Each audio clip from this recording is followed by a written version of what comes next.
Next up, we have Don Michael. Now, many of us know, but some of us don't, so I will explain what is going to happen right now.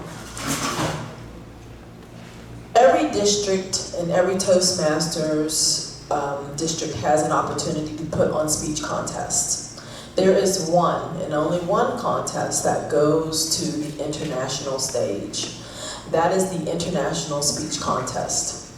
The district winners will go and be evaluated and their speeches on the regional level.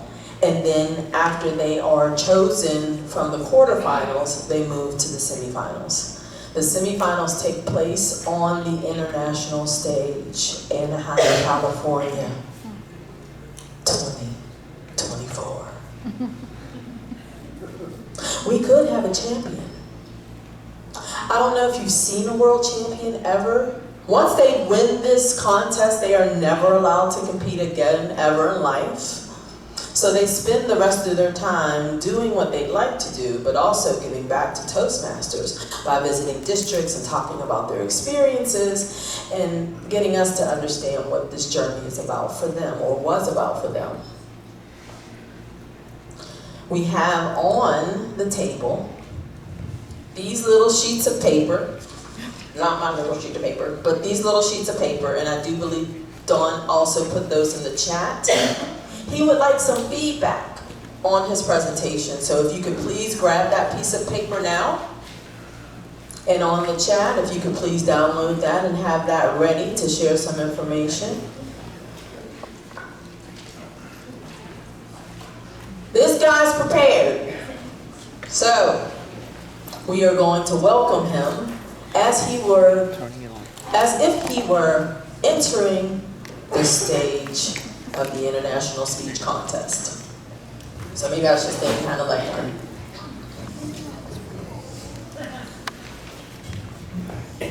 Don Michael, the rest of your life. The rest of your life. Don Michael.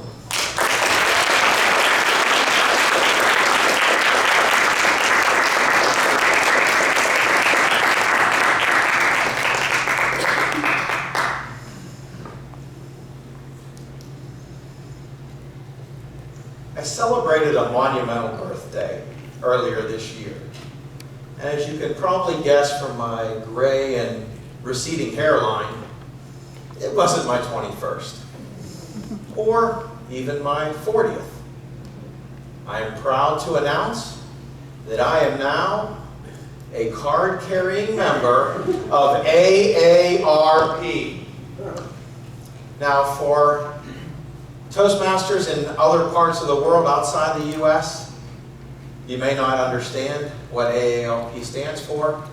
It means I am this many years old. But don't tell anybody. I really just got the card for the discounts. As many people do around birthdays, I used it as an opportunity for some personal reflection. Even with all the advances in modern medicine, fitness, and nutrition, my life is most certainly more than half over. Madam Toastmaster, fellow Toastmasters, and guests, what are your plans for the rest of your life? A fresh layer of dew glistened in the sun on a cool fall morning. I watched as my colleague Anna slowly walked down a grassy hillside. As she did, her feet slipped out from under her and she tumbled to the ground with a thud. More accurately, a crack. A chauffeur-driven ride to the emergency room and a series of tests revealed what we already knew. Anna had a broken ankle. But that's not all. The doctors discovered that Anna had bone cancer. If it wasn't for the fall, it might not have been discovered until it was too late. And instead, Treatment began immediately, and Anna made a full recovery.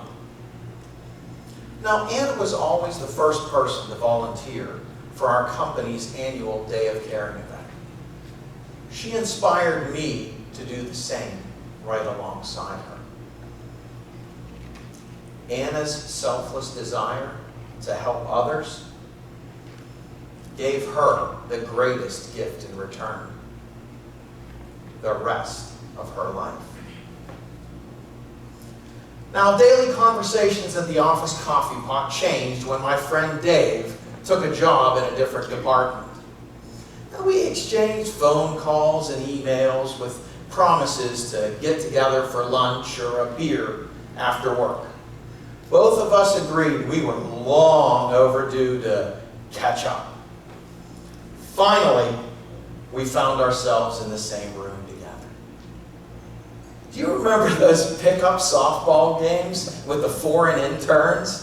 Well, those were some of the craziest batting stances I think I've ever seen. Dave was expressionless. Unfortunately, I was the only person doing the talking as I stood next to his casket. David passed away suddenly before our long overdue reunion could take place. Something that I'll regret for the rest of my life.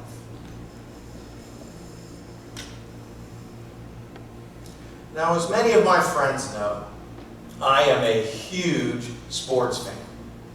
So during my first business trip to Germany, I could not pass up the opportunity to attend an NFL Europe football game. I asked around the office all week, trying to find somebody to go with me. No takers. Perched in my hotel room on Saturday afternoon, I grappled with the decision. Should I go? Now, for context, it was the late 90s. There was no smartphone or GPS to guide me. And Siri and Alexa weren't around to answer my questions. Armed with nothing but a paper map in hand, I decided to go for it. Following the hour-long train ride, I arrived at the Dusseldorf station. Looking around, I found no signs to guide me. Disappointed, discouraged, dejected. I was ready to give up.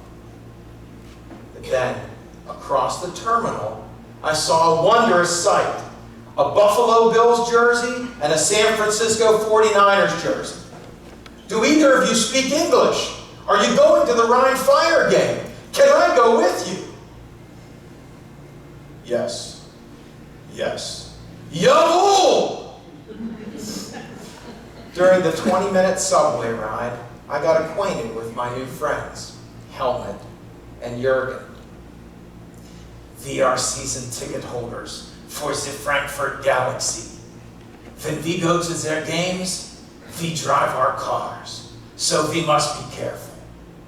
Today, we take the train, so we plan to drink heavily. It was the perfect match. I explained the strategy behind American football, and they educated me on the etiquette of German beer drinking. After our post-game celebration at Burger King, who am I to mess with their traditions? I boarded the train and returned to my hotel. It was an experience that I'll remember for the rest of my life. Ladies and gentlemen, don't wait for your next birthday. Commit to making a change right now.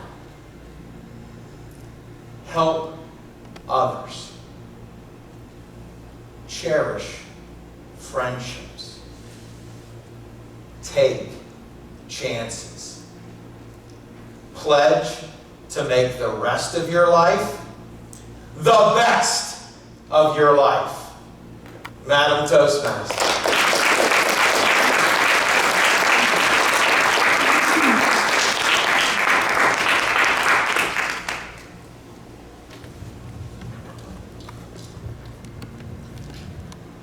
We'll just take a little bit of time so you can write some responses for Dawn's speech.